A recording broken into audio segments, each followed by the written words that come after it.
All right, let's dive right in. Today, we're unpacking a really practical framework called the poise method. Think of it as a toolkit, one designed to give you way more control over your inner world and help you find some genuine mental freedom. You know that feeling, right? Where you just feel completely stuck, overwhelmed by the nonstop chatter in your own head. It's almost like your mind is less of a friend and more of a prison. Yeah, exactly. It's like you're strapped into a chair in a movie theater, and you're forced to watch the same drama, the same anxieties, the same old worries play out again and again and again. But that's the big question we're tackling today. What if you didn't have to just sit there and watch? What if you could grab the clapperboard, call cut, and actually start directing the whole show yourself? So, where on earth do we start? Well, it all begins with this foundational tool, what the source material calls our mental compass. This is all about self-awareness. It's the key to figuring out where you are right now before you can even think about getting where you want to go. So what is self-awareness, really? It's the ability to see what's happening inside your mind, all the thoughts, the feelings, the emotions, but without getting totally tangled up and swept away by them. It's that inner navigation system that's always there, ready to point you back toward clarity. Okay, so you have the compass, but a compass isn't much good if you don't know how to use it, right? That's where the poise method comes in. It's a systematic 5-step toolkit for turning that abstract idea of awareness into a real practical skill. So let's break down this acronym, poise. First up, P is for presence. That just means becoming aware of what's going on in your head without judging it. Then O is for observer. This is where you start to see that your thoughts are actually separate from you. Next, you investigate them, but neutrally. From there, you find the space, that quiet gap of awareness between the thoughts. And finally, you embody a state of peace in that space. See? It's a full sequence for taking back the controls. Now let's dig a little deeper into what is honestly probably the most powerful piece of this entire method. It's this pretty radical idea that the constant stream of thoughts you're hearing all day, well, that's not actually you. This is the absolute core of the whole thing. It's a simple but incredibly profound mantra. So when a worry or a negative thought pops up, you don't fight it. You don't argue with it. You just notice it and quietly remind yourself, I am not this thought. And this right here is the perfect way to picture it.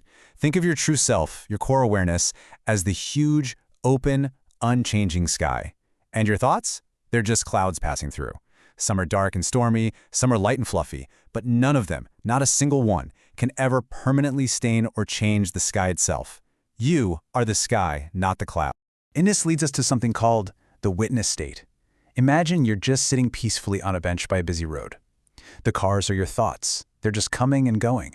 You don't try to chase them. You don't jump out into traffic. You just watch. That neutrality, that calm observation, that's where the freedom is.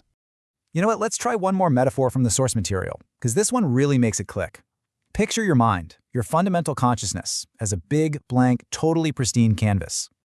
Now, every single thought, every emotion, every sensation you feel, it's just a splash of paint on that canvas. Some of it's beautiful, some of it's messy, some of it's dark. But here is the most important part. No matter how much paint gets thrown at it, no matter how chaotic it looks, the canvas underneath is always untouched. It remains pure. Your awareness is that canvas. You are not the paint, you are the space it appears on.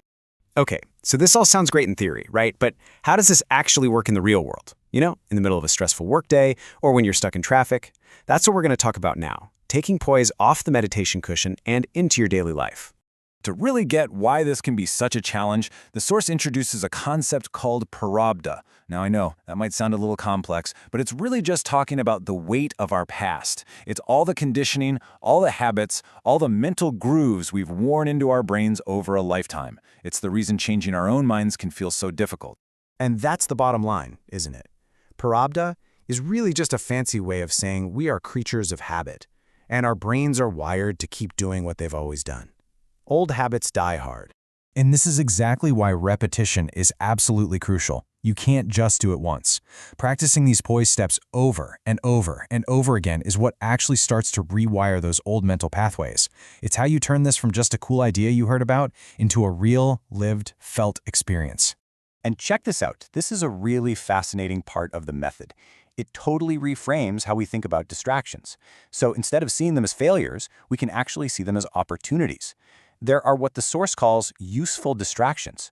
This is when your mind wanders off, but the very act of noticing that it wandered brings you right back to your practice. You're literally using the distraction as a trigger to become aware.